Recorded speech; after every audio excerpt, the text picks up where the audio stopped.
again.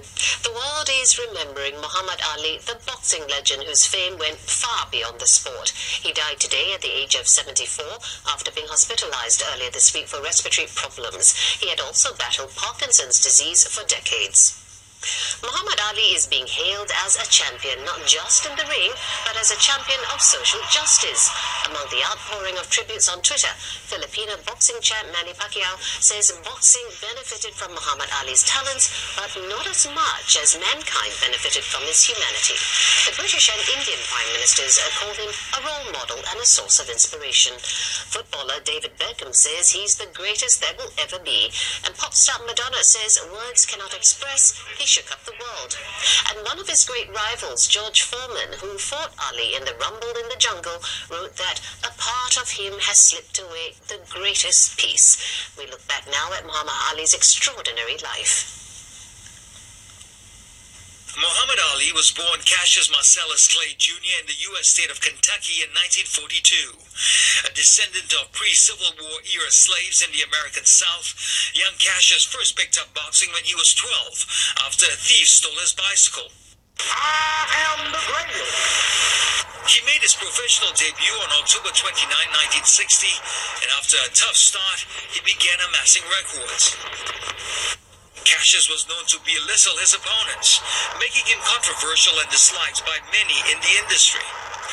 15 times I told the clown what round he's going down, and this chump ain't no different. He'll fall an ace to prove that I'm great. And if he keeps talking die, I'm going to testify.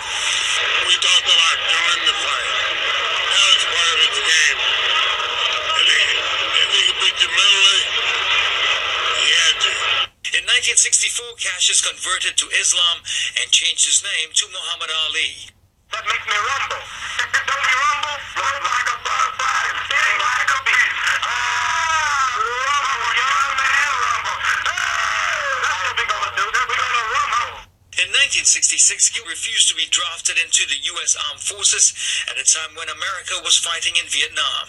Why should me and other so-called Negroes go 10,000 miles away from home here in America to drop bombs and bullets on other innocent brown people who's never bothered us? And I will say directly, no, I will not go. He was denied a boxing license in every state and stripped of his passport for almost 3 years. At the height of his career, Ali was known for his quick moves and even quicker fists.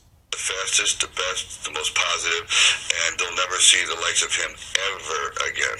Nicknamed the greatest, Ali retired from the ring in 1981 with a 56-5 record. He was diagnosed with Parkinson's 3 years later, a disease that was likely brought on by punches he had received over the years. Still, he never lost his appetite for activism. In December last year, Ali rebuked U.S. presidential hopeful Donald Trump's call for a ban on Muslims entering the United States. Members of the Singapore boxing fraternity say Muhammad Ali has been and will continue to be an inspiration to future generations of boxers. He came to Singapore in 1973, where they had this exhibition bout was held in National Stadium at the time, and I met him, or rather we met him. 3 of our boxers met him at the interview in Shangri-La Hotel. He gives sort of advice. In boxing, one must really put in effort, 100% effort, so that he will not get hurt. When I was growing up, Muhammad Ali was like one of the boxers that I really looked up to. And I think he transcended more than boxing as well. It was, on his beliefs and all that, his confidence and so on. And he's an inspiration to, every boxer that I know now, all the guys that I've been training and all that as well. Muhammad Ali is like the first name in their lips, on their lips. In other news, as